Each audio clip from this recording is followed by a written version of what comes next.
আজকে কিন্তু এই মাছের রেসিপিটা আপনাদের পুরোটাই দেখতে হবে, স্কিপ করলে কিন্তু চলবে না, অনেক কিছু মিস হয়ে যাবে। রোজ রোজ আর একই রকম এই কাতলা মাছের ঝোল খেতে ভালো লাগছে না, তাই ভাবলাম আজকে একটু অন্য কিছু ট্রাই করা যাক।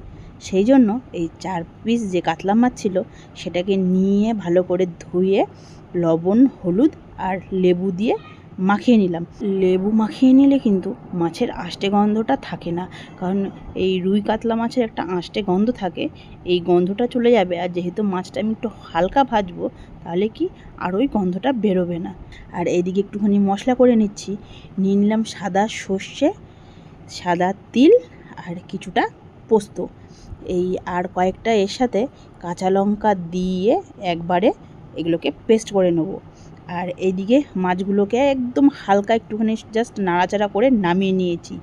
আর এবার এই পোস্ত যে সর্ষা পোস্ত বাটাটা এই একটা টিফিন বাটিতে নিয়ে এর মধ্যে দিয়ে দিলাম হলুদ আর দিয়ে দিলাম কাঁচা সর্ষের তেল দিয়ে, আর তার মধ্যে একটুখানি স্বাদ মতো লবণ, সব দিয়ে, লবণটা বেশি দিইনি মাছ মাখানোর সময় এগুলো। আর এই ভাজা মাছগুলোকে এবার এর মধ্যে মাখিয়ে নিচ্ছি।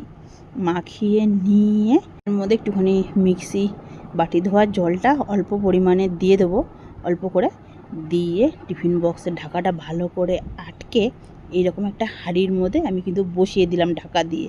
8 ঘন্টা রাখার পর আমার কিন্তু কাতলা ভাপা রেডি। কার কার ভালো লাগে অবশ্যই জানাবেন কিন্তু, আর রেসিপিটা আপনারাও ট্রাই করুন।